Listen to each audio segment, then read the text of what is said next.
Tunay na ngiti. Ako si Arthur Vanderville, 55 taong gulang, may-ari ng pinakamalaking technology empire sa Estados Unidos. Ang aking kumpanya ay nagkakahalaga ng mahigit 4 na bilyong dolyar. Mayroon akong penthouse sa Manhattan, koleksyon ng mga mamahaling kotse, at pribadong staff na nag-aasikaso ng lahat. Ngunit sa kasalukuyan, nakaupo ako sa economy class ng isang eroplanong patungong Maynila. Nakalumang kamiseta ako, punit-punit na jeans, at isang pares ng sapatos na binili ko sa isang tiangge sa Brooklyn. Nagpapanggap ako bilang isang ordinaryong American backpacker na turista. Walang nakakakilala sa akin. Ginagawa ko ito dahil gusto kong patunayan ang isang bagay. Matapos akong iwan ng aking asawa 10 taon na ang nakalipas, ang aking kaisa-isang anak ay nawalan din ng komunikasyon. Mayaman ako ngunit pakiramdam ko ay walang laman. Palagi kong sinasabi sa sarili ko na ang pera ay kayang bilhin ang lahat, kasama na ang kaligayahan, pag-ibig at kabutihang loob ng tao. Narinig ko ang tungkol sa Pilipinas mula sa mga kaibigan at negosyante. Sabi nila, ito raw ay isang bansa kung saan madaling ngumiti ang mga tao, ngunit ang ngiti na iyon ay isa lamang patibong upang makakuha ng pera mula sa mga turista. Na ito raw ay isang lupain ng mahihirap, marumi, magulo, walang kaayusan tulad ng New York. Nagpasya akong personal na puntahan ito. Gagamitin ko ang pinakamaliit na halaga ng pera hanggat maaari upang patunayan na ang mga Pilipino ay pera lamang ang nakikita. Kung tama ako, babalik ako at sasabihin sa mundo na huwag kailanman magtitiwala sa kanilang mga ngiti. Ang eroplano ay papalapag na sa Ninoy Aquino International Airport sa Maynila. Tumingin ako sa bintana at nakita ko ang mga kumikislap na ilaw ng isang malaking lungsod, ngunit sa aking puso ay iniisip ko na marahil ay mga peking ilaw lamang iyon upang lokohin ang mga turista. Ang tunog ng mga gulong ng eroplano na dumampi sa runway ay umalingaw-ngaw. Bumuntong hininga ako. Ang paglalakbay na sa tingin ko ay magpapatunay sa aking mga paniniwala ay nagsisimula. Matapos dumaan sa immigration control na mabagal, mabigat at mainit, iginagala ko ang aking maliit na maleta palabas. Ang mainit at makapal na hangin ay humampas sa aking mukha. Ang amoy ng tambutso ay humalo sa amoy ng street food sa lahat ng dako. Sumimangot ako. Ano ito? Bakit ang dumi-dumi? Sa New York, ang JFK Airport ay malinis na malinis, sariwa ang hangin, at laging may limusina na naghihintay sa akin. Ngunit dito, nagsisiksikan ang mga tao at ang mga taxi ay nakaparada ng walang kaayusan.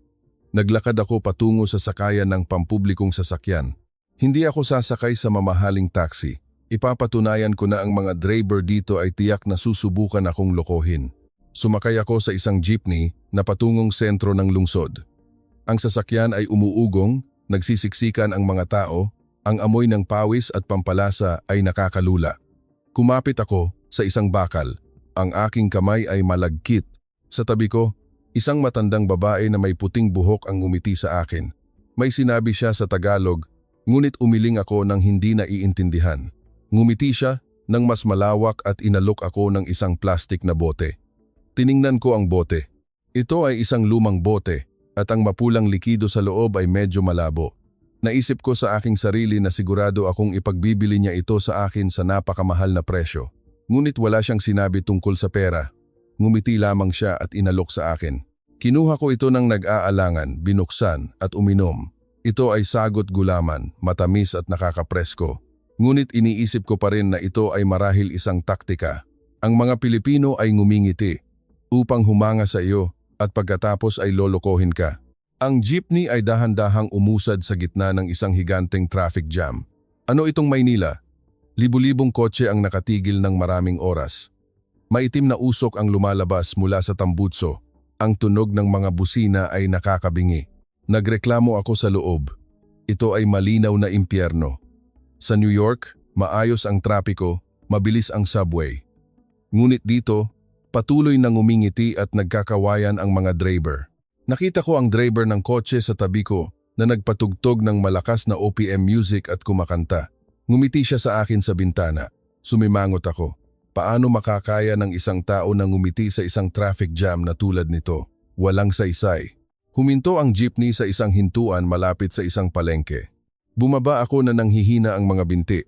Pumasok ako sa palengke, sunod-sunod na tindahan ng pagkain.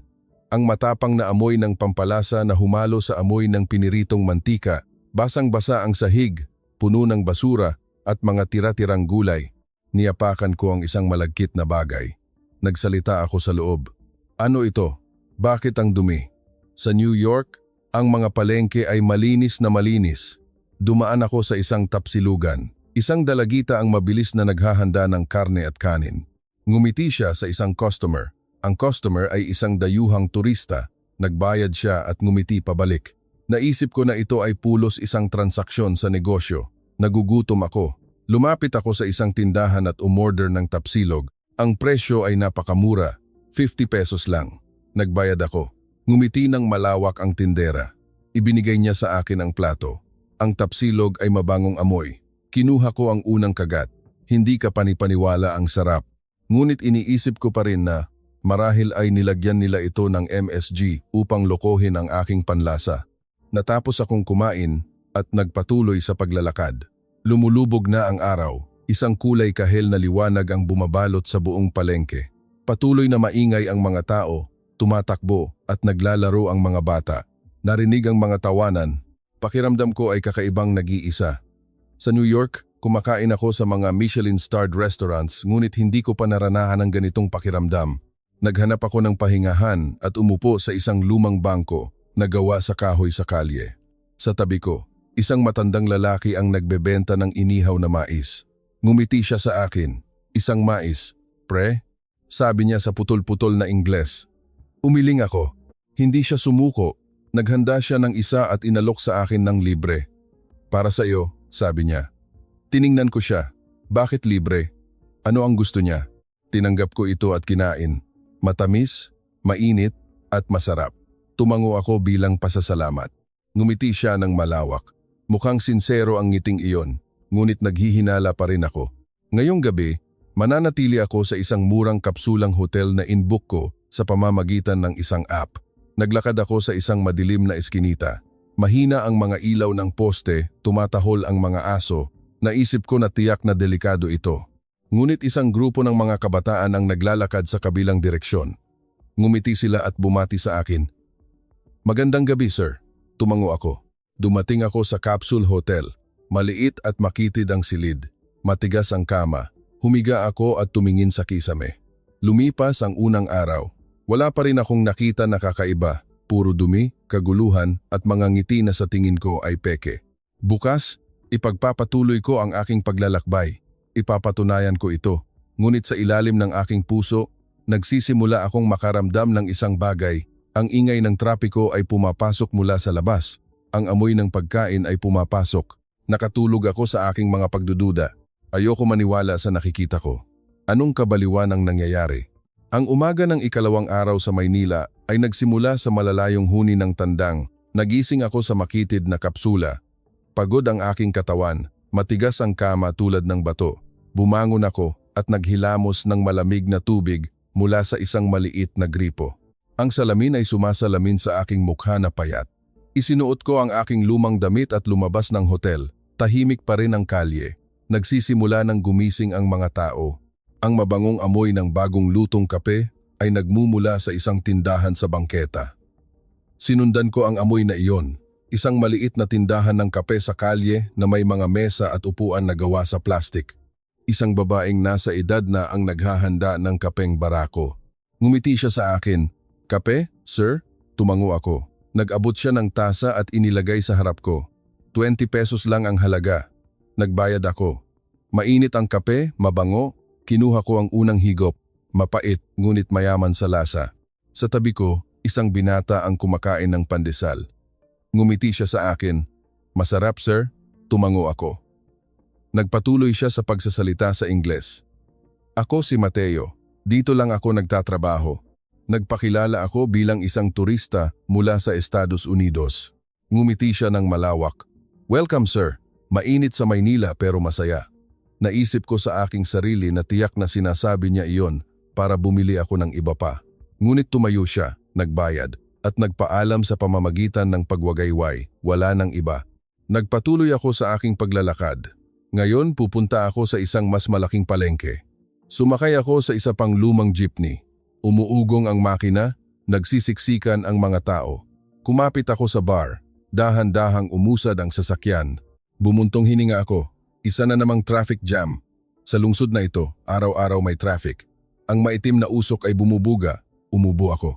Sa tabi ko, isang maliit na bata ang nakatayo kasama ang kanyang ina. Tiningnan ako ng bata ng kanyang malalaking bilog na mata at pagkatapos ay ngumiti. Binigyan niya ako ng tamarind candy. Tinanggap ko ito. Matamis at maasim ang lasa. Ngumiti ang ina ng bata na humihingi ng paumanhin. Mahilig magbigay ng regalo ang anak ko, sir. Ngumiti ako pabalik ng walang kamalayan. Ilang oras na traffic ngunit ang mga tao sa sasakyan ay hindi nagrereklamo. Ang ilan ay nagpapatugtog ng musika sa kanilang mga telepono at ibinabahagi ito. Narinig ang mga tawanan. Naisip ko na walang saysay. Sa New York, magagalit ang mga tao kung matraffic ng ganito, ngunit dito tumatawa sila. Huminto ang sasakyan sa palengke. Bumaba ako. Masikip ang palengke. Sunod-sunod na tindahan ng damit, pagkain, segunda manong gamit, basang-basa ang sahig, nakakalat ang basura. Ang amoy ng pampalasa ay humalo sa amoy ng pawis. Dumaan ako sa isang tindahan ng prutas, hinog na mangga, mabangong pinya. Inaanyayahan ng tindero ang mga customer na ngumingiti ng malawak. Bumili ako ng isang supot ng pinya. Napakamura. Binalatan ito ng tindero at nilagyan ng asin at sili. Kinuha ko ang unang kagat, matamis. Ngunit marumi ang sahig. Naisip ko na ang pagkain dito ay hindi dapat masyadong malinis. Nagpatuloy ako sa paglalakad. Nakita ko ang isang bata na namamalimos na nakaupo sa bangketa. Payat siya, magulo ang buhok. Inabot niya ang kanyang sombrero. Malungkot ang kanyang mga mata ngunit ngumiti siya. Tiningnan ko siya. Sa New York, ang mga batang namamalimos ay may matigas na ekspresyon, ngunit ang batang ito ay ngumingiti. Kinuha ko ang 20 pesos na papel at inilagay sa kanyang sombrero. Ngumiti ng malawak ang bata. Salamat, pre. Pagkatapos, tumayo siya, tumakbo upang bumili ng isang tinapay mula sa isang kalapit na tindahan at ibinahagi ito sa ibang mga bata. Nagulat ako. Bakit niya ito ibinabahagi? Hindi ba sapat ang pera para sa kanya lang? Sinundan ko ang bata mula sa malayo. Nakita ko siyang ibinibigay ang tinapay sa isang mas maliit na bata. Ngumiti ang batang iyon at niyakap siya. May naramdaman ako sa aking dibdib, ngunit umiling ako. Sigurado akong pagganap lamang iyon. Nagpatuloy ako sa paglalakad. Paglubog ng araw, nagsisimula ng kumulimlim ang langit. Lumiko ako sa isang makitid na eskinita upang kumuha ng shortcut. Bigla na lang, umulan ng malakas. Isang rumaragasang tropical downpour. Tumakbo ako upang maghanap ng silungan, ngunit nabasa ako. Napuno ng putik ang aking sapatos. Sumilong ako sa ilalim ng palupo ng isang lumang bahay. Sa tabi nito ay isang maliit na karinderya. Lumabas ng patakbo ang may-ari, isang lalaking nasa edad na, at binigyan ako ng payong, para sa iyo, sir. Tinanggap ko ang payong. Inanyayahan niya ako sa kanyang maliit ngunit malinis na karinderya. Mga lumang kahoy na mesa. Binigyan niya ako ng tuwalya upang magpunas at pagkatapos ay inabot sa akin ang isang mangkok ng arroz caldo. Kumain ka muna, sir. Sigurado akong gutom ka. Tiningnan ko ang mangkok ng arroz caldo. Mainit at mabango ang sabaw. Malambot ang butil ng bigas at malalaki ang hiwa ng manok. Nag-alinlangan ako. Magkano? Ngumiti siya. Libre po, sir. Sa ulan na ito. Kumain ako ng napakasarap na nakalimutan ko ang lahat. Matindi ang lasa. Patuloy na bumubuhos ang ulan. Kinausap ko siya. Carlos ang pangalan niya. 20 taon na siyang nagbebenta ng arroz caldo. Bakit mo ako binigyan ng libre? Ngumiti siya. Nakita ko po kayong basa. Naawa ako. Naisip ko sa aking sarili na sigurado akong umaasa siya ng malaking tip. Ngunit nang matapos akong kumain, wala siyang sinabi tungkol sa pera. Tumayo ako at inalok siya ng 100 pesos na papel. Umiling siya. Hindi na po kailangan, sir. Sapat na po na bumalik kayo sa ibang araw para kumain. Nagulat ako. Huminto na ang ulan. Ibinigay ko pabalik ang payong. Lumabas ako sa kalye. Nagsisimula ng maguluhan ang aking puso. Bakit hindi niya tinanggap ang pera? Sa Estados Unidos, lahat ay may presyo. Nagpatuloy ako sa paglalakad. Paglubog ng araw, bumalik ako sa dating palengke. Gutom na naman ako. Pumunta ako sa Tapsilugan kahapon. Ngumiti sa akin ang dalagita, si Sarah, nang makita akong muli. Dito ka na naman, sir. Tumango ako. Mabilis niyang inihanda ang aking order ng tapsilog. Malambot ang kanin, masarap ang karne. Masayang kumain ako. Sa tabi ko, isang grupo ng mga tao ang nakaupo na nagkukuwentuhan. Tumatawa sila ng malakas at ibinabahagi ang kanilang pagkain. Tumingin ako at isa sa kanila ay ang batang namamalimos kaninang umaga. Nakaupo siya na kumakain kasama nila, ngumingiti ng napakalawak. Nagtaka ako. Ano ang nangyayari? Paano ito nangyari? Nagsisimula ng magsara ang palengke. Umalis ako. Mabigat ang aking backpack. Sa loob, may tourist guide ako, pera, at ang tanging litrato ng aking ex-asawa. Palagi ko itong daladala. Ito ang tanging bagay na hindi ko kailanman hinayaang hawakan ng kahit sino. Pumasok ako sa isang madilim na eskinita. Bigla na lang, isang anino ang sumugod sa akin. Isang kamay ang humawak sa aking backpack. Sumigaw ako, tulong, ngunit nakatakas na siya. Nawala ang backpack. Nanginginig ako. Ang pasaporte, ang litrato, ang pera, nawala ang lahat. Nagbagsak ako sa gitna ng eskinita. Nagsisimula na namang umulan. Dumaloy ang aking mga luha, hindi dahil sa pera, kundi dahil sa litratong iyon. Ang litrato ng babaeng umalis sa akin, ang tanging litrato na natitira sa akin. Umiyak ako sa unang pagkakataon sa loob ng 40 taon. Tinitingnan ako ng mga taong dumadaan. Ngunit walang tumulong. Naisip ko, tapos na, napatunayan na. Masasamang tao ang mga Pilipino. Lumakas pa ang ulan. Dumaloy ang tubig sa madilim na eskinita.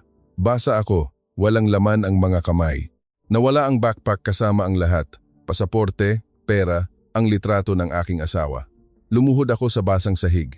Ang mga luha ay humalo sa ulan. Isang hikbi ang bumara sa aking lalamunan.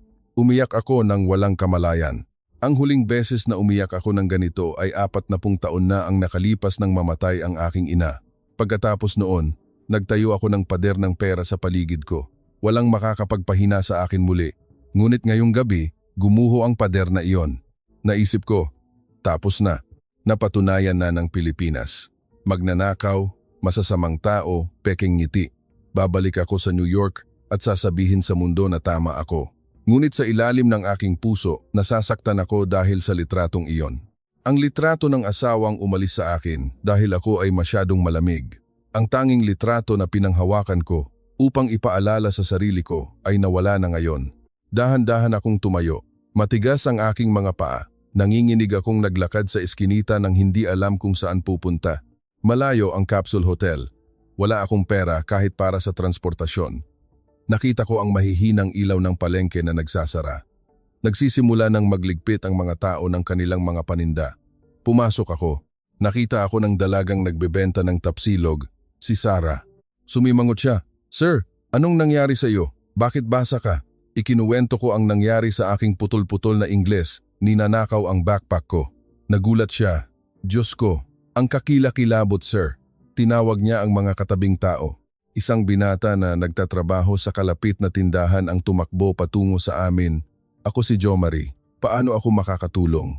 Humingi siya ng detalye. Inilarawan ko ang magnanakaw, isang mataas na anino na may hoodie. Tumango si Jomari. "Sir, sandali lang po." Tumakbo siya upang kausapin ang ibang mga tindera.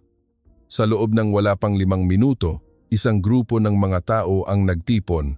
Ang matandang lalaking nagbebenta ng inihaw na mais, si Mang Tonyo, isang tricycle driver, isang nagbebenta ng gulay. Mabilis silang nagsalita sa Tagalog at pagkatapos ay nagsipagkalat. Nagulat ako, bakit nila ako tinutulungan? Hindi nila ako kilala. Isa lang akong dayuhan na basa. Binigyan ako ni Sarah ng tuwalya. "Punasan mo muna, sir." Inalok niya ako ng isang order ng tapsilog. "Kumain ka muna. Sigurado akong gutom ka." Kumain ako. Ang maanghang, maalat at maasim na lasa ay humalo. Dumaloy na naman ang aking mga luha, hindi dahil sa anghang, kundi dahil sa pagkalito. Bakit sila tumutulong sa isang estranghero? Sa New York, kung nanakawan ka, dadaan lang ang mga tao. Sa pinakamarami, tatawagan nila ang pulis. Ngunit dito, kumilos sila sa kanilang sarili. Patuloy na bumubuhos ang ulan. Naghintay ako sa ilalim ng tolda ng tindahan. Bumalik si Jomari na tumatakbo. "Nakita na po namin, sir. Ang magnanakaw ay nasa kabilang eskinita." Ginabayan niya ako. Sinundan kami ng grupo. Ang ilan ay nasa mga tricycle.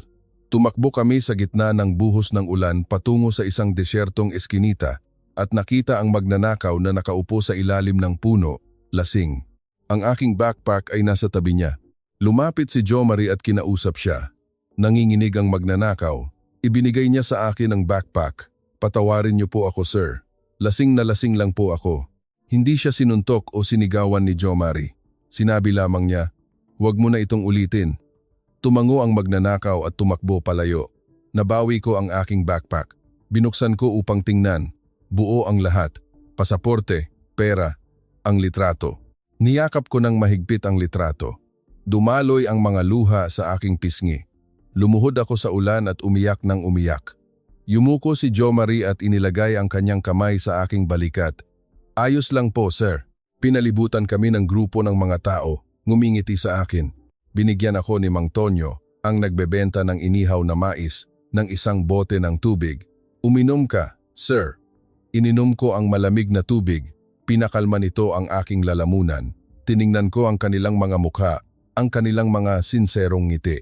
Walang humingi ng pera, walang kumuha ng litrato. Ngumiti lamang sila. Umiyak ako ng mas malakas. Gumuho ang aking mga lumang paniniwala. Akala ko ang mga Pilipino ay sakim, ngunit ngayong gabi, ibinalik nila ang lahat ng walang inaasahang kapalit. Tumayo ako at niyakap si Jomari. "Salamat, binata." Ngumiti siya. "Wala po iyon, sir. Dito, nagtutulungan kami. Binalik nila ako sa palengke. Inalok ako ni Sarah ng pera. "Manghiram ka para sa taxi, sir. Maari mong ibalik kahit kailan mo gusto." Umiling ako. Gusto kong ibalik agad, ngunit hindi niya ito tinanggap. "Ipon mo na lang para sa susunod na kakain ka ng tapsilog." Naglakad ako pabalik sa hotel. Huminto na ang ulan. Kumikinang ang mga bituin sa langit. Pumasok ako sa aking silid at niyakap ang litrato ng aking asawa. Nang gabing iyon, natulog ako ng mahimbing, nananaginip ng mga ngiting iyon.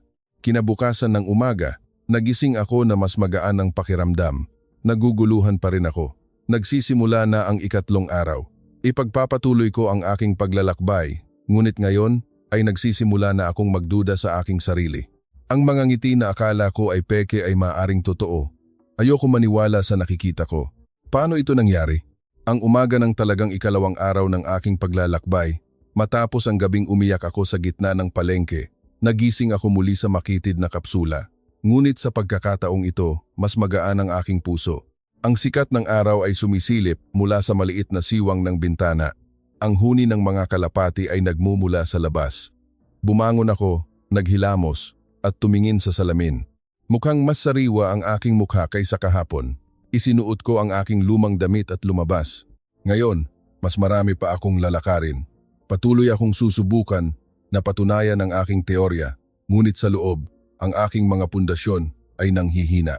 Sumakay ako sa isang bus patungo sa labas ng bayan. Gusto kong makita ang totoong buhay ng mga tao dito, hindi lamang ang tourist area ng palengke. Lumabas ang bus sa sentro ng lungsod. May traffic. Nakita ko ang mga makukulay na bahay sa tabi ng kalsada. Mga bata na tumatakbo at naglalaro sa tabi ng kalsada, ngumingiti at kumakaway sa bus. Ngumiti ako pabalik ng walang kamalayan. Huminto ang bus sa isang hintuan malapit sa isang residential area sa tabi ng isang kanal. Bumaba ako at naglakad sa isang makitid na daanan. Malabo ang tubig ng kanal, may mga basura na lumulutang. Malakas ang amoy ng putik. Sumimangot ako. Ang dumi-dumi talaga. Bakit hindi nila linisin? Sa New York malinis ang mga ilog, ngunit dito, patuloy na ngumingiti at nagkakawayan ng mga tao. Dumaan ako sa isang bahay na gawa sa kahoy na nakatayo sa mga stilts. Isang maliit na bata ang lumabas na tumatakbo. May hawak siyang sampagita at inialok sa akin. "Para po sa inyo, sir." Tinanggap ko ang bulaklak na may matingkad na kulay kahel. Tinanong ko kung bakit niya ito ibinibigay. Ngumiti ang bata. "Maganda po kasi." At tumakbo pabalik sa kanyang bahay. Sumilip ang kanyang ina at ngumiti rin sa akin. Nagpatuloy ako sa paglalakad habang hawak ang bulaklak, pakiramdam ko ay kakaiba. Dumating ako sa isang maliit na palaruan. May mga bata na naglalaro ng soccer na may lumang bola. Tuyo at basag ang lupa. Umangat ang alikabok, ngunit tumatawa ng malakas ang mga bata. Nanonood ako. Isang bata ang nakaligtaan ng sipa at gumulong ang bola sa aking mga paa. Sinipa ko ito pabalik. Naghiyawan ang mga bata. Ang galing mo, sir. Inanyayahan nila akong makipaglaro. Nag-alinlangan ako, ngunit sa huli ay tinanggap ko. Tumakbo ako pagkatapos ng bola, pinagpapawisan ng husto. Pagod ang aking mga binti ngunit napakasaya. Tumatawa ang mga bata kapag nahuhulog ako at tinutulungan akong bumangon. Ayos lang po, sir. Ngumiti ako. Matagal na akong hindi naglalaro ng ganito. Simula pa noong maliit pa ang anak ko. Matapos maglaro, dumating ang mga magulang ng mga bata upang sunduin sila. Ngumiti sila sa akin at nagpasalamat. Inanyayahan nila akong kumain sa kanilang maliit na bahay. Simple lang ang bahay ngunit malinis. Sa isang mababang mesa, may mga simpleng putahe, sinigang na manok, kanin, piniritong isda at mainit na pandesal. Masarap ang amoy. Masayang kumain ako sa lokal na estilo. Tinanong nila ako tungkol sa Estados Unidos. Ikinuwento ko at nakinig sila na malalaki ang mga mata. Ang ganda pala sa New York, sabi nila. Pero dito, masarap din. Mayroon kaming mga kapitbahay. Naisip ko sa aking sarili, sa Manhattan, halos hindi magkakakilala ang mga kapitbahay. Matapos kumain, tumayo ako upang umalis. Inalok nila ako ng pera para po sa gastos nyo, sir. Umiling ako. Hindi na po kailangan, ngunit inilagay nila ito sa aking kamay. Maaari mo po itong ibalik kahit kailan mo gusto. Tinanggap ko ito, nakaramdam ng init sa puso. Naglakad ako pabalik paglubog ng araw, kumulimlim ang langit. Dumating ako sa isang maliit na simbahan malapit, isang simpleng kapilya sa tabi ng kanal. Isang pari ang nasa pintuan, malumanay na umalingaw-ngaw ang tunog ng mga kampana. Ang amoy ng insenso ay lumutang sa hangin. Pumasok ako at umupo. Ngumiti ang pari sa akin at nagtanong sa Ingles, "Saan po kayo galing?" Ikinuwento ko. Tumango siya. Ang pagdurusa ay nagmumula sa puso. Natahimik ako. Binigyan niya ako ng kanyang pagpapala. Yumuko ako at lumabas. Pakiramdam ko ay payapa. Paglubog ng araw, bumalik ako sa sentro ng lungsod. Napakatindi ng traffic, ngunit sa pagkakataong ito ay hindi ako nagreklamo. Tiningnan ko ang mga tao sa paligid ko. Tumatawa sila, nagkukuwentuhan, nagbabahagi ng mga matatamis.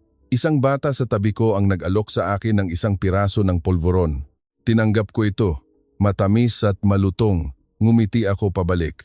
Nang gabing iyon, sa aking kapsula, inisip ko ang araw, ang mga bata na nagbabahagi, ang pamilya na nag-anyaya sa akin kumain, ang pari na nagbigay ng kanyang pagpapala. Ang mga ngiting iyon ay totoo. Nagsimula akong magduda sa aking sarili ng mas matindi. Bukas, ang ikatlong araw, ano pa ang makikita ko? Nakatulog ako na may sampagita sa tabi ng aking unan. Malumanay ang bango nito.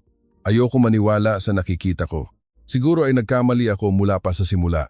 Ang umaga ng ikatlong araw ay nagising ako sa huni ng mga tandang. Ang sikat ng araw ay sumisilip mula sa makitid na siwang. Bumangon ako na may bagong sigla.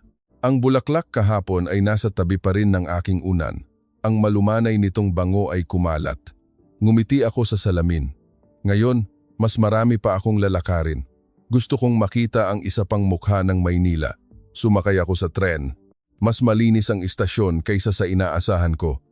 Kumikinang ang sahig, malinaw ang mga karatula. Nagmamadali ang mga tao ngunit maayos, walang nagtutulakan. Kumapit ako sa rehas.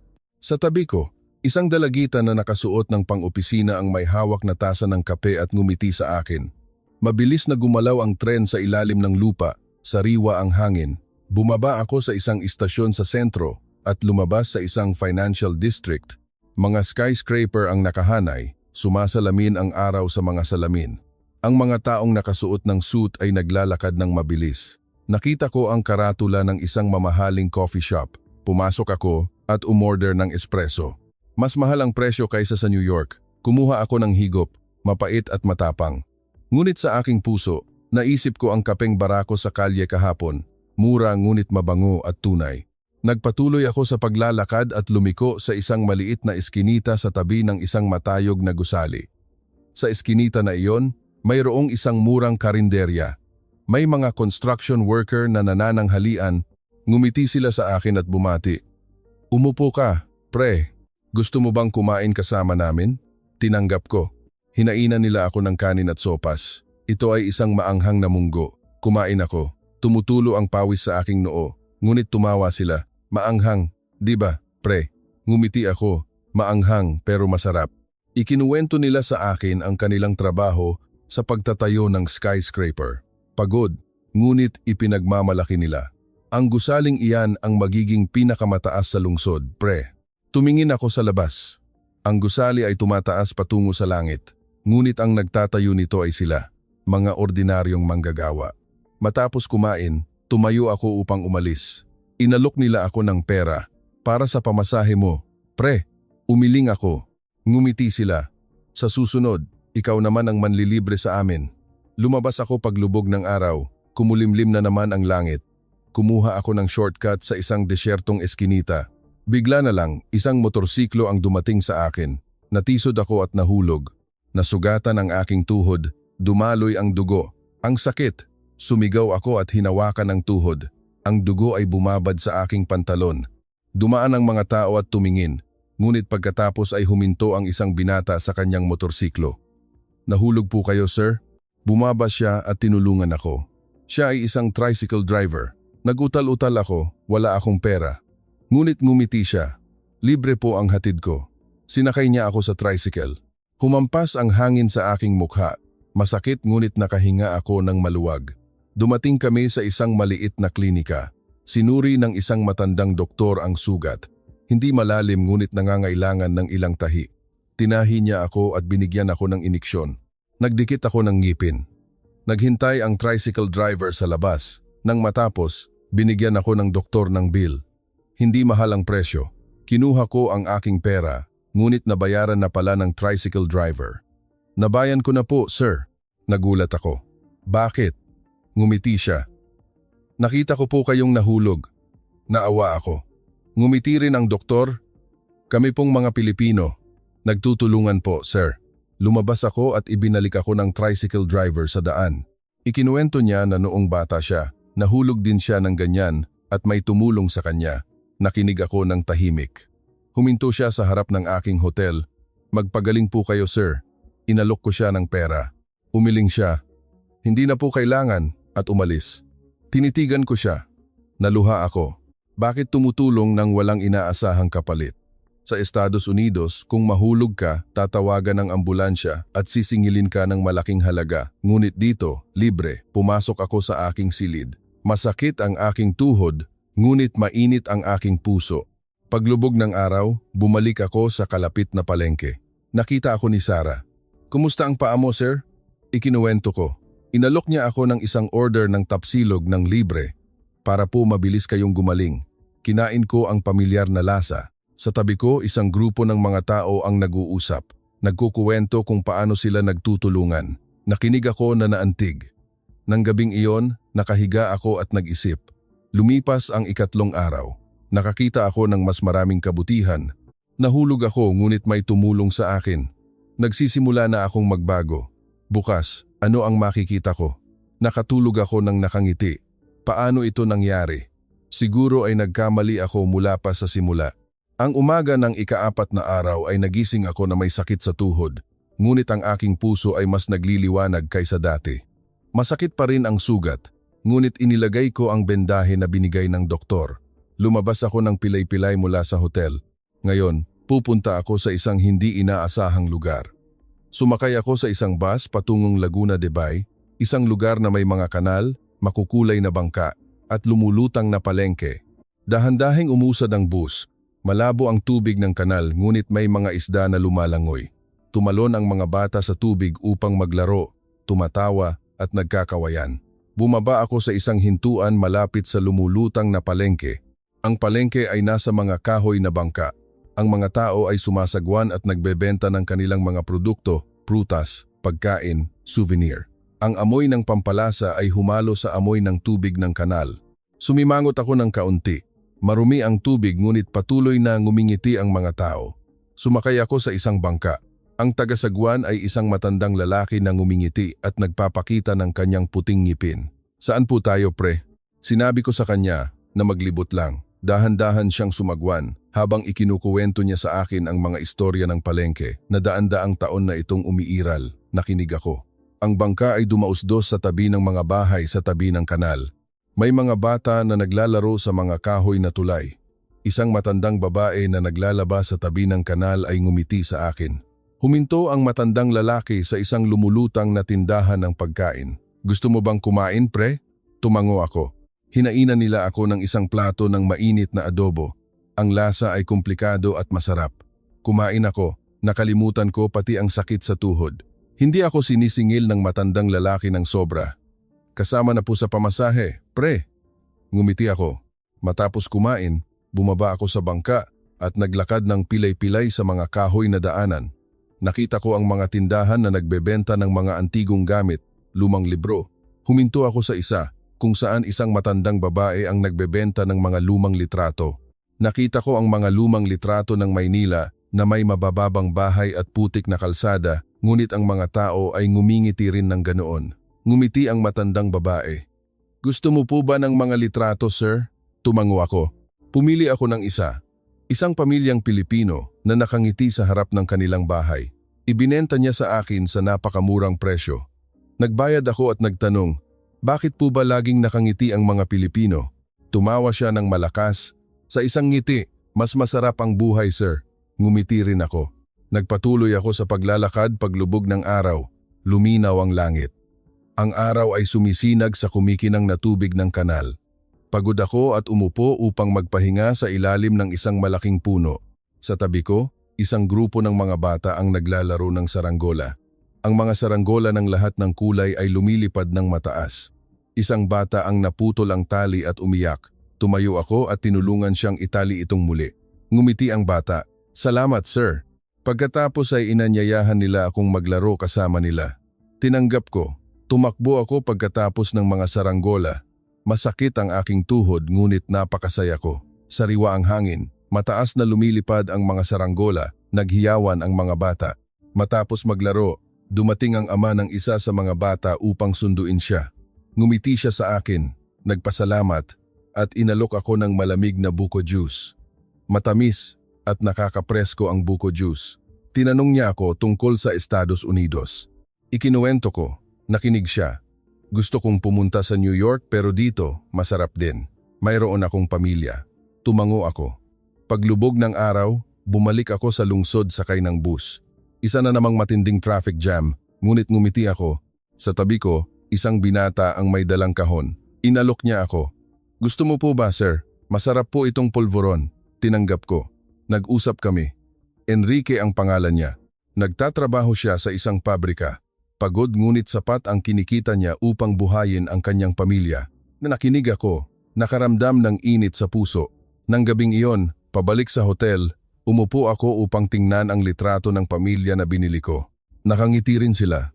Naisip ko ang aking anak. Matagal na kaming hindi nakikipag-ugnayan. Kinuha ko ang aking lumang telepono, ngunit walang signal. Bukas, maghahanap ako ng paraan. Nakatulog ako, na nananaginip ng mga saranggola na lumilipad ng mataas at mga ngiti. Lumipas ang ika-4 na araw. Nakita ko ang pagiging simple at kabutihan ng mga ordinaryong tao. Nagsisimula na akong magbago, ngunit may naghihintay pa rin sa akin. Ang universal truth ay malapit na. Nakatulog ako. Paano ito nangyari? Ang gabi ng ika-4 na araw ng aking paglalakbay, matapos ang araw ng mga saranggola at mga ngiti sa tabi ng kanal, natulog ako na may nagliliwanag na puso. Ngunit sa hating gabi, nagising ako ng bigla. Umuulan ng malakas. Umalingaw-ngaw ang tunog ng mga kulog. Malakas na umihip ang hangin kaya nanginginig ang mga bintana. Bumangon ako at tumingin sa labas. Baha ang mga kalye, kumikislap ang mga ilaw. Naisip ko, ano ito? Bumaha ang Maynila bawat taon. Nakabasa ako ng mga balita tungkol sa pagbaha, kaguluhan, mga taong naghihirap. Natawa ako sa loob. Ito ang totoo. Ang mga ngiting iyon ay tiyak na mawawala sa harap ng kahirapan. Sinubukan kong matulog muli, ngunit hindi huminto ang ulan. Sa unang bahagi ng umaga, umuulan pa rin. Bumangon ako at lumabas ng pilay-pilay. Baha hanggang tuhod ang kalye sa harap ng hotel. Lumulutang ang basura, nakatigil ang mga kotse. Naghihintay ang mga tao ng bus na basang-basa. Naisip ko na tiyak na magiging kakilakilabot ang araw na ito. Naglakad ako sa tubig na puno ng putik ang sapatos. Dumating ako sa kalapit na palengke. Bukas pa rin ang palengke, ngunit basa ang mga tindahan. Nasa ilalim ng payong ang mga nagtitinda. Nakita ako ni Sarah at ngumiti ng malawak. Dito ka na naman, sir. Inalok niya ako ng isang order ng tapsilog. Kumain ka muna, sir, sa bahana ito. Kumain ako sa ilalim ng kanyang tolda. Basa ako. Tinulungan ako ng anghang na uminit. Sa tabi ko, isang grupo ng mga tao ang nag-uusap. Sabi nila, malakas ang baha ngayong taon, ngunit nagtutulungan sila. Nakinig ako, tumatawa sila, hindi sila nagrereklamo. Nagpatuloy ako sa paglalakad, lalong tumataas ang tubig. Nakita ko ang mga bata na naglalaro sa tubig, tumatawa ng malakas. Tinitingnan sila ng kanilang mga magulang na nakangiti. Umiling ako, bakit hindi sila natatakot? Pumasok ako sa isang eskinita. Bigla na lang, may narinig na malakas na sigaw. Tulong! Lumingon ako. Isang lumang bahay na gawa sa kahoy. Mataas na ang tubig. Isang matandang babae ang sumisigaw. Lumulutang ang mga muebles sa kanyang bahay. Tumakbo ako patungo sa tubig na umabot sa aking baywang. Malamig ito. Umiyak ang matandang babae. Ang aking mahahalagang bagay ay tinatangay ng tubig. Nakita ko ang isang kahoy na kahon na lumulutang. Lumangoy ako at hinawakan ito. Mabigat ito. Sa loob, may mga lumang photo album. Itinaas ko ito. Napaiyak ang matandang babae. Salamat, binata. Pagkatapos, isang grupo ng mga kapitbahay ang tumakbo upang tumulong. Tinulungan ng ilang kabataan na ilipat ang mga muebles sa mas mataas na lugar. Isang dalagita ang nagbuhat ng isang bata. Basa silang lahat ngunit ngumiti sila. Tutulungan natin ang mga tao. Nanonood ako. Nagtutulungan sila ng hindi magkakakilala. Walang nagrereklamo. Tumataas pa ang tubig at tumulong din ako sa paglipat ng mga bagay. Masakit ang aking tuhod ngunit wala akong pakialam. Matapos tumulong, inanyayahan kaming lahat ng matandang babae na kumain sa itaas ng kanyang bahay kung saan hindi umabot ang tubig. Simple lang ang pagkain, puting kanin, pinakulo ang itlog, pinakulo ang gulay. Kumain ako, nakaramdam ng init sa puso. Ikinuwento sa amin ng matandang babae na bumabaha doon bawat taon ngunit nakakasurvive sila. Tinanong ko, bakit hindi po kayo lumipat? Ngumiti siya, ito po ang aming bahay. Mayroon kaming mga kapitbahay. Tumango ang lahat. Natahimik ako. Sa Estados Unidos, kung may baha, idedemanda ng mga tao ang gobyerno, ngunit dito, nagtutulungan sila. Paglubog ng araw, huminto ang ulan at nagsimulang bumaba ang tubig. Naglakad ako pabalik sa daan. Nakita ko ang mga tao na naglilinis ng tubig ng magkasama, naglilinis ng mga kalye. Tumatawa sila at nag-uusap. Huminto ako sa isang maliit na coffee shop. Binigyan ako ng may-ari ng mainit na kape, ng libre. Sa baha po na ito, sir. Uminom ako na naantig. Paglubog ng araw, bumalik ako sa hotel at umupo upang mag-isip. Baha, kaguluhan, dumi, ngunit ang mga Pilipino ay ngumingiti at nagtutulungan. Ang pera ay hindi kayang bilhin ang ganitong uri ng kabutihan. Kinuha ko ang litrato ng pamilya na binili ko. Nakangiti rin sila. Naisip ko ang aking anak. Bukas, kukontakin ko siya. Nang gabing iyon, huminto ang ulan, napuno ng bituin ang langit. Natulog ako ng napakahimbing. Lumipas ang ika-4 na araw na may baha, ngunit ang aking puso ay puno. Ang universal truth ay malapit na. Handa ako. Anong kabaliwan ang nangyayari? Ang umaga ng ika-5 araw, matapos ang gabi ng pagbaha, nagising ako na may mainit na sikat ng araw. Basa pa rin ang mga kalye, ngunit nagsisimula ng maglinis ang mga tao. Lumabas ako ng pilay-pilay. Masakit pa rin ang tuhod, ngunit malakas ang aking espiritu. Ngayon maghahanap ako ng paraan upang makipag-ugnayan sa aking anak. Pumunta ako sa isang maliit na internet cafe malapit sa hotel. Luma ang lugar, luma ang mga computer. Ngumiti sa akin ang may-ari, isang lalaking nasa edad na. Nang salubungin ako, kailangan niyo po ng internet, sir? Tumango ako. Itinuro niya ang isang computer. Ang unang oras po ay libre dahil sa baha kahapon. Ngumiti ako. Umupo ako, binuksan ang aking lumang email at nagsulat ng mensahe sa aking anak. Mahal kong anak, namimiss kita. Nasa Pilipinas ako. Nagbago na ako. Pinindot ko ang send. Mabilis na tumibok ang aking puso. Hindi ko alam kung sasagot siya. 10 taon na ang nakalipas. Lumabas ako ng tindahan at naglakad-lakad sa lugar. Nakita ko ang karatula ng isang maliit na ospital. Pumasok ako. Gusto kong ipatingin ang aking tuhod. Sinuri ako ng isang matandang doktor. Gumagaling ang sugat, Ngunit kailangan ng maraming pahinga, sabi niya. Binigyan niya ako ng gamot. Libre po para sa mga matatanda. Nagulat ako. Bakit? Ngumiti siya. Nakita ko po kayong pilay. Naawa ako. Tinanggap ko ang gamot na may mainit na puso. Paglubog ng araw, pumunta ako sa isang kalapit na parke. Isang maliit na parke na may malalaking puno. Nagpapahinga ang mga tao na nakaupo. Naglalaro ang mga bata sa mga duyan. Umupo ako sa isang batong bangko. Sa tabi ko, isang matandang lalaki ang nangingisda sa isang maliit na lawa. Ngumiti siya. Gusto mo po bang mangisda, sir? Umiling ako. Inalok niya ang kanyang pamalo. Subukan mo. Tinanggap ko. Umupo ako at nangingisda ng tahimik. Ikinuwento sa akin ng matandang lalaki ang kanyang buhay. Napakahirap niya ngunit may pamilya siya. Ikinuwento ko ang aking kwento nang hindi sinasabi kung sino ako. Tumango ang matandang lalaki. Ang pera ay hindi kayang bilhin ang lahat, sir. Natahimik ako. Matapos ang ilang sandali, isang maliit na isda ang kumagat sa kawil. Ngumiti ang matandang lalaki. Ang swerte mo. Pagkatapos ay pinakawalan niya ang isda pabalik sa lawa. Hayaan mo na po. Sir, may sarili siyang buhay. Ngumiti ako. Paglubog ng araw, bumalik ako sa hotel at tiningnan ang aking email. Sumagot ang aking anak. Papa, nasaan ka? Namimiss kita. Dumaloy ang aking mga luha. Sumagot ako, ikinukuwento sa kanya ang tungkol sa Pilipinas, tungkol sa kabutihan ng mga tao nito. Mabilis siyang sumagot. Gusto kitang puntahan. Ngumiti ako nang maligaya ang aking puso. Nang gabing iyon, lumabas ako sa palengke. Nakita ako ni Sarah. Mas mabuti na po ba ang paa mo, sir? Ikinuwento ko ang tungkol sa aking anak. Ngumiti siya. Ang galing po, sir.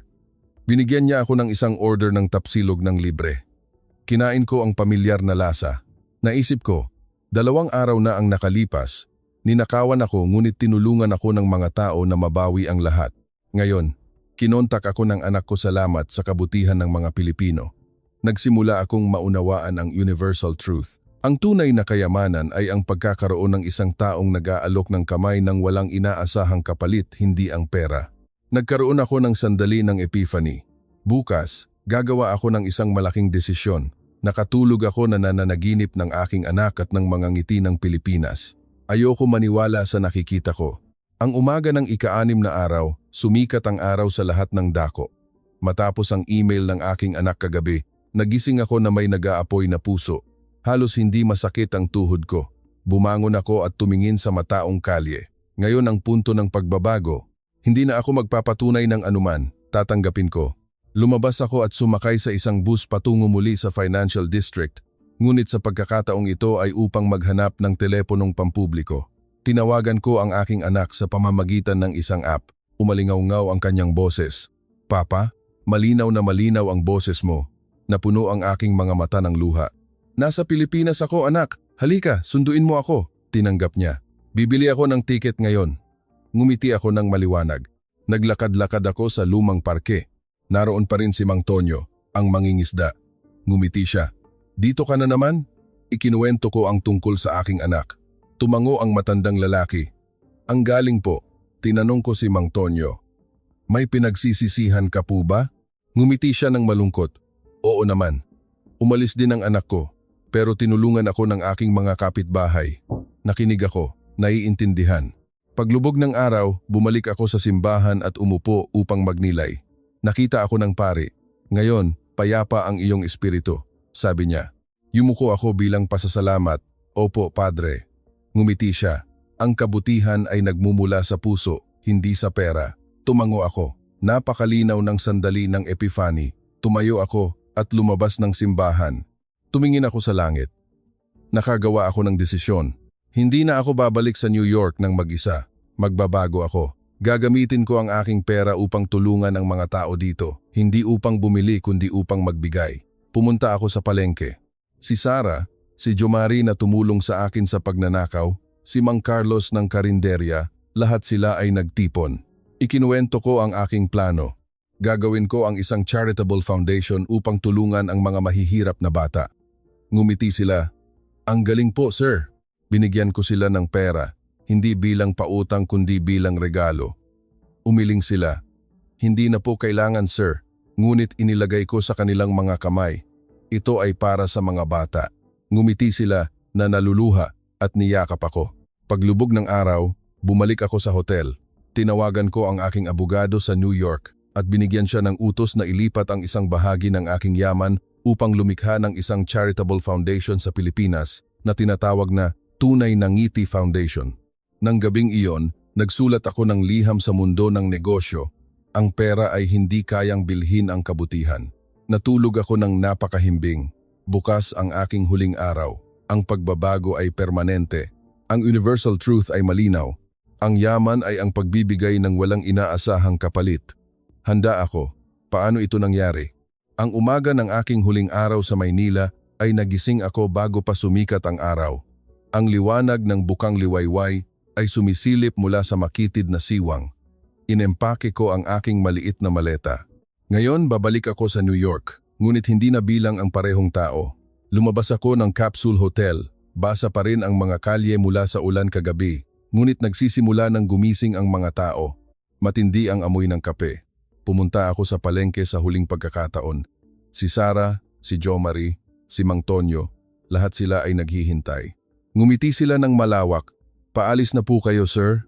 Tumango ako. Niyakap ko silang lahat. Salamat sa pagbabago sa akin. Ngumiti si Jo Marie. Kami po ay kami lang, sir. Ibinigay ko ang pondo para sa foundation. Tinanggap nila at nangakong tutulungan ang mga bata. Sumakay ako ng taxi patungong Ninoy Aquino International Airport sa Maynila. Sa daan, napakatindi ng traffic, ngunit ngumiti ako. Tiningnan ko ang mga tao sa bangketa at ngumiti pabalik sa kanila. Dumating ako sa airport, malaki at malinis. Sinalubong ako ng staff na nakangiti. Welcome po, sir. Dumaan ako sa seguridad at umupo upang hintayin ang aking flight. Tiningnan ko ang aking email. Nagpadala ang aking anak ng mensahe, Papa. Nasa New York na ako. Naghihintay sa iyo. Ngumiti ako ng maliwanag. Umalis ang eroplano. Tumingin ako sa ibaba. Ang Maynila ay lumiliit. Kumikislap ang mga ilaw nito. Napuno ang aking mga mata ng luha. Sa unang 3 araw, hinamak ko ito. Ang traffic, ang dumi, ang pagbaha. Ngunit ang mga Pilipino ay ngumingiti at nagtutulungan. Ang punto ng pagbabago ay ang gabi ng pagnanakaw. Ibinalik nila ang lahat, kasama na ang aking pananampalataya sa sangkatauhan. Nagbago ako. Bumalik ako sa New York. Sariwa at maayos ang JFK Airport, ngunit ang aking puso ay naiisip ang init ng Pilipinas. Naghihintay ang aking anak. Lumaki na siya ngunit ngumingiti pa rin. Anak, niyakap ko siya ng mahigpit. Umiyak ako, nami-miss kita. Umupo kami at nag-usap. Ikinuwento ko sa kanya ang tungkol sa Pilipinas, ang kabutihan, ang mga ngiti. Nakinig siya na malalaki ang mga mata. Gusto mong pumunta, tumango ako. Sama tayong pupunta.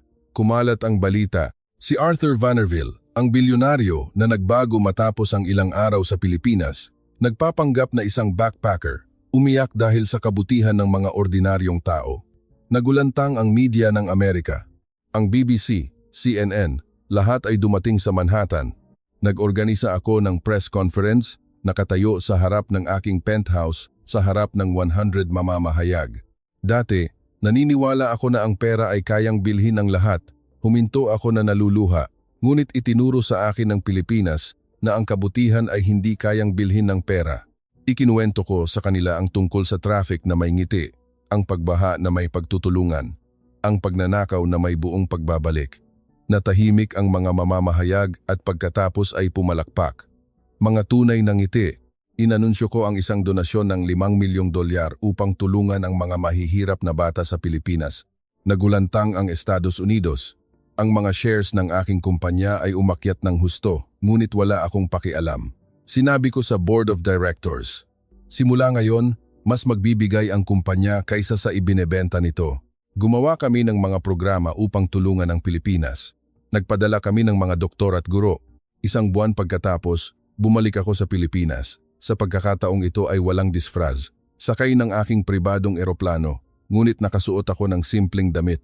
Kasama ko ang aking anak. Sa airport, si Jo Marie, ang tricycle driver, si Sarah, lahat sila ay naghihintay upang salubungin kami. Niyakap namin sila. Welcome back, sir. Nagmaneho kami patungo sa residential area. Tumakbo ang mga bata upang salubungin kami, ngumingiti ng malawak. Nakapagtayo ang foundation ng isang maliit na paaralan, nagtuturo ng Ingles at mga kasanayan. Nanonood ako. Dumaloy ang mga luha sa aking pisngi. Ito ang tunay na kayamanan, ang pagbibigay ng walang inaasahang kapalit. Ang universal truth ay hindi ang mga skyscraper, kundi ang mga konektadong puso. Niyakap ko ang aking anak. Papa, nagpapasalamat ako sa Pilipinas. Ngumiti siya. Nagbago ang mundo. Natuto ang Estados Unidos mula sa Pilipinas. Kumalat ang pagpapakumbaba, ang kabutihan. Nagsulat ako ng isang libro, Ang Ngiti na Hindi Kayang Bilhin, na naging isang worldwide bestseller. Ngunit idinonate ko ang lahat ng kita sa foundation. Bawat taon, bumabalik ako sa Pilipinas. Nakatira ako kasama ang mga ordinaryong tao, kumakain ng tapsilog, nangingisda, nagpapalipad ng saranggola. Ang mga ngiting iyon, ang aking pinakamamahal na kayamanan. Ang isang paglalakbay ng ilang araw ay nagbago sa buhay ng isang bilyonaryo at yumanig sa mundo. Ang Pilipinas ay hindi malaki dahil sa pera nito kundi dahil sa puso nito. Ako si Arthur Vanderville. Dati, mayabang ako. Ngayon, mapagkumbaba ako. Salamat Pilipinas. Salamat sa mga tunay na ngiti.